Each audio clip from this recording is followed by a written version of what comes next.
मुझे लगता है कि ये प्रधानमंत्री जी ने 11 मिनट में सारी बातें कह दी हैं। मुझे दोहराने की बहुत आवश्यकता नहीं है, लेकिन मैं अपनी ओर से उन नौजवान बहनों को, उन नौजवान भाइयों को विशेष रूप से बधाई देना चाहता हूं, जिन्हें आज नियुक्ति पत्र मिला है। पिछले 3 वर्षों में लगभग 30,000 सरकारी नौकरियां जम्मू कश्मीर के नौजवानों को दी जा चुकी हैं और एक पारदर्शी व्यवस्था के तहत दी गई। 1-2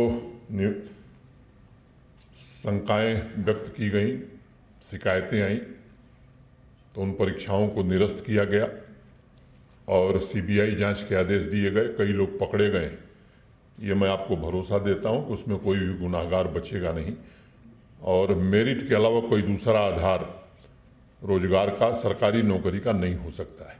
वो जमाना समाप्त हो गया जब नौकरियां बिकती थी सड़कों पर या दुकानों पर। एक मोटे तौर पर एक सवाल मैं अगर आपसे पूछूं तो मुझे लगता है कि यहाँ काफ़ी पढ़े लिखे लोग बैठे हैं, सीनियर ऑफिसर्स भी हमारे हैं। महात्मा गांधी जी का नाम मुझे लगता है सबको मालूम है। कोई उनके पिताजी का नाम बता सकता है इस पूरे सभागार में? अब मोहनदास करमचंद गांधी है तो करमचंद गांधी मत कह दीजिएगा। सही नाम किसी को मालूम है? कोई, एनीबडी? किसी को नहीं पता। सरदार अब महात्मा गांधी का योगदान इस देश के लिए आप अगर विचार करिए तो उतना योगदान शायद किसी का होगा। सरदार पटेल के पिता का नाम किसी को मालूम है? किसी को नहीं पता है। हमारे देश की असली दिक्कत यही रही है और इसके कारण प्रतिभाओं का हनन हुआ है। कुछ खास लोगों के नाम से सड़क, विश्वविद्यालय, सारे संस्थान और उनके नाम नहीं, उनके आने वाली पीढ़ी तक के नाम को देश जानता है। लेकिन जिन लोगों ने सब कुछ इस देश के लिए कुर्बान कर दिया, जिन्होंने कुर्बानी दी, उनको कभी यह लालसा नहीं थी कि हमारे परिजनों का नाम कोई जाने। इस व्यवस्था ने देश का और जम्मू कश्मीर का बड़ा नुकसान किया है। और इस व्यवस्था में होता क्या है कि जो हमारे इर्द गिर्द है वो तो लाभ पाएगा, जो हमारे व्हील्स पर चलेगा उसे तो लाभ मिलेगा, जो हमारी मर्जी से नहीं चलेगा उसको जितनी दुश्वारियां झेलनी होती हैं वो झेलनी पड़ती हैं। ये व्यवस्था प्रधानमंत्री जी ने देश में बदला है और मैं कह सकता हूं कि 3 साल में जम्मू कश्मीर में भी बदलने में काफ़ी हद तक हमें सफलता मिली है। अब कोई ये नहीं कह सकता कि किसी की सिफारिश से किसी को नौकरी मिल सकती है। मुझे याद है, मैं जम्मू में था, ठेले पर सब्जी बेचने वाले की बच्ची मेरे पास आई मिठाई लेकर के और उसने मुझसे कहा कि साहब मैं मिठाई लाई हूँ, गेट पर सिक्योरिटी के लोग आने नहीं दे रहे थे। मुझे किसी ने कहा कि साहब एक बच्ची आई है और वो आपके गेट पर खड़े, उनको बुला लो। मैं जब मिला तो उसने कहा साहब मैं तो जीवन में सोच ही नहीं सकती थी कि जम्मू कश्मीर में मुझे सरकारी नौकरी मिल सकती है। मेरे पिता तो ठेले पर सब्जी बेचते। एक नौजवान मुझे अभी 6 महीना पहले यहीं आया था घाटी का, उसने कहा साहब हमारे गांव में, हमारे पंचायत में अब तक सरकारी नौकरी उन्हीं को मिली थी जो रसूखदार थे, जो कुछ लोगों के यहाँ कुछ लोगों के यहाँ जाते थे। मुझे नौकरी मिलेगी अपने पिताजी के साथ है, ये तो हमने और हमारे परिवार ने सोचा ही नहीं था। तो मुझे लगता है कि व्यवस्था वही ठीक है जिसमें टैलेंट का, जिसमें मेरिट का ख्याल रखा जाएगा और इस व्यवस्था में सबको लाभ होता है। उस व्यवस्था में मैं नहीं समझता हूं किसी आम नागरिक को लाभ हो सकता है। ये भी सच है कि सरकारी नौकरियां सबको नहीं दी जा सकती और हम लोग प्रयत्न पूर्वक ये कोशिश कर रहे हैं कि स्वरोजगार के अवसर भी नौजवानों को, नवयुवतियों को बड़ी मात्रा में उपलब्ध कराए जाए। पिछले 3 वर्षों में 5.25 लाख लोगों को स्वरोजगार से जोड़ने में सफलता मिली है। ये जो बैक टू विलेज कार्यक्रम शुरू हुआ है, इसमें भी 2 बड़े महत्वपूर्ण लक्ष्य। एक, हर पंचायत से 15 नौजवानों को, नवयुवतियों को, नौजवान बच्चों बच्चियों को चिन्हित करना और वो कैसे स्वरोजगार कर सकते हैं, सेल्फ एम्प्लॉयमेंट कैसे पा सकते हैं, बैंकों के साथ मीटिंग करके उनको निर्देश दे दिया गया है। और केवल आपकी जानकारी के लिए मैं बताना चाहता हूं, 10 लाख रुपए तक बैंक आपको आर्थिक सहायता अगर देता है तो किसी कोलेटरल की जरूरत नहीं है। किसी भी व्यक्ति से अगर कोई बैंक कोलेटरल सिक्योरिटी मांगता है 10 लाख ऋण के लिए, आप लिखित सूचना दीजिए, मैं आपको भरोसा देता हूं कि वो बैंक दूसरे दिन बंद हो जाएगा, चाहे वो सरकारी हो चाहे गैर सरकारी। इस पर पूरी तरह से हम लोग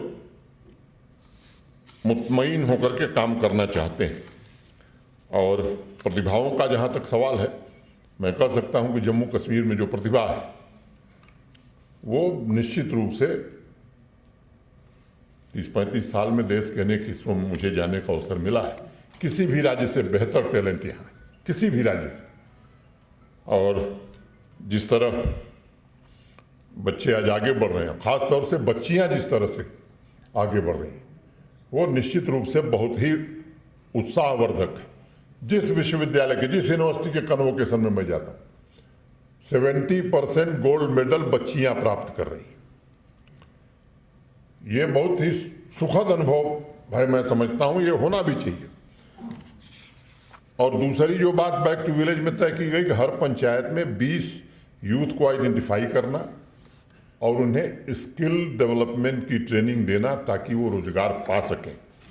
ये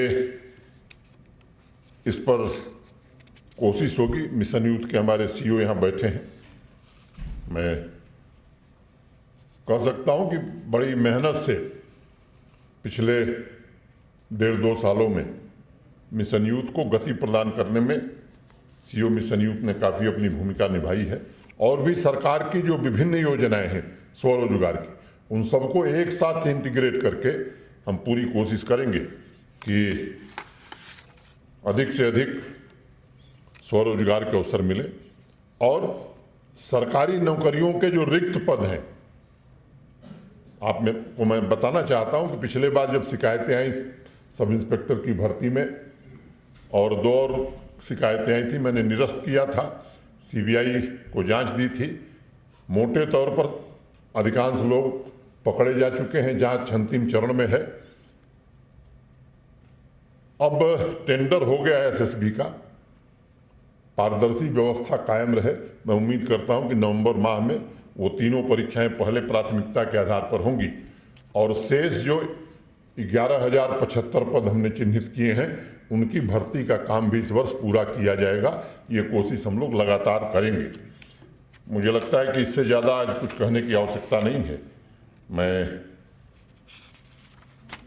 आप सबसे ये निवेदन करना चाहता हूं कि बदलाव की एक नई बयार जम्मू कश्मीर में बही है। और मैं इस बात को कहना चाहता हूं कि आपको भी इसमें हिस्सेदारी निभानी पड़ेगी। ढेर सारे लोग, अब कोई ऐसी घटना होती है तो लोग चेहरा छिपा कर नहीं आते, सड़क पर अपना चेहरा खोल करके आ रहे हैं। ये एक बड़ा बदलाव है, साधारण बदलाव नहीं है। कुछ लोग जिन्होंने पिछले 30 वर्षों में पता नहीं कितने लाख गरीब नौजवानों की जिंदगी ली है, मैं समझता हूं कि हमको ये समझना होगा कि कभी अमीर के बच्चे शहीद नहीं हुए हैं, आतंकवाद के शिकार नहीं हुए, किसी राजनेता का बेटा शिकार नहीं हुआ है। ये सामान्य और गरीब आदमी का बेटा शिकार हुआ है, उसके परिवार के लोग शिकार हुए। और यकीन मानिए विकास तभी होगा जब शांति रहेगी। शांति स्थापित करना केवल सिक्योरिटी फोर्सेस का काम नहीं है, प्रशासन के हर अंग का काम है और आवाम को भी उसमें आगे आकर के निश्चित रूप से सहयोग करने की आवश्यकता है। और मैं आपको भरोसा देना चाहता हूं कि वो अंतिम सांसें ले रहा है। जो लोग इस इकोसिस्टम को चला रहे थे वो ये कोशिश कर रहे हैं कुछ निर्दोष लोगों की हत्या करके, निरपराध लोगों की जान लेकर के एक भय का वातावरण बनाना, बाहर से आए हुए उस मजदूर को जो यहाँ की अर्थव्यवस्था में अपना योगदान देता है। अगर न आवे तो मैं कह सकता हूं कि नहीं भट्ठे यहाँ चलेंगे न सेब के फल तोड़े जाएंगे। ऐसे निरपराध निरीह गरीब लोगों को मार करके वो ये कोशिश कर रहे हैं कि ये जो दिशा है जम्मू कश्मीर प्रशासन की या माननीय प्रधानमंत्री जी के नेतृत्व में जिस दिशा में हम आगे बढ़ रहे हैं, ये दिशा ठीक नहीं है। दिशा वही ठीक थी जो 30 साल पहले हुई प्रारंभ थी। यकीन मानिए वो दिशा और वो व्यवस्था बिल्कुल ठीक नहीं थी। और हमारा पड़ोसी वो इस बात से चिंतित है, जो प्रधानमंत्री जी ने कहा कि इतनी बड़ी संख्या में टूरिस्ट आ रहा है, निवेश आ रहा है, इंफ्रास्ट्रक्चर के काम हो रहे हैं, कश्मीर कन्याकुमारी से जुड़ने जा रहा है। श्रीनगर से 32 फ्लाइट ऑपरेट होती थी, आज 110 फ्लाइट ऑपरेट हो रही। जम्मू से 6 फ्लाइट चलती थी, जो सुबह आता था शाम को जाने के लिए कोई इंतजाम नहीं होता था, वहां 44 फ्लाइट चल रही। ये जो परिस्थितियां बदली हैं, गांधी जयंती में भी मैं आपको बताना चाहता हूं कि घाटी में ज्यादा लोग निकले जम्मू की तुलना में। और जब इंडिपेंडेंस डे के लिए, स्वतंत्रता दिवस के लिए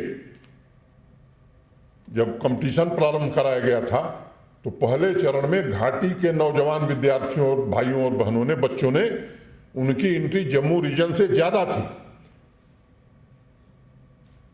ये एक गौर करने वाला विषय है। आवाम यहाँ की चाहती है कि अमन चैन हो, शांति हो, लेकिन कुछ निहित स्वार्थ के लोग हैं जिनको अमन चैन पसंद नहीं है। वो सीधे नहीं, परोक्ष रूप से इस शांति में खलल पड़े कुछ न कुछ कोशिश करते रहते हैं। कुछ लोग अटपटे बयान देते हैं।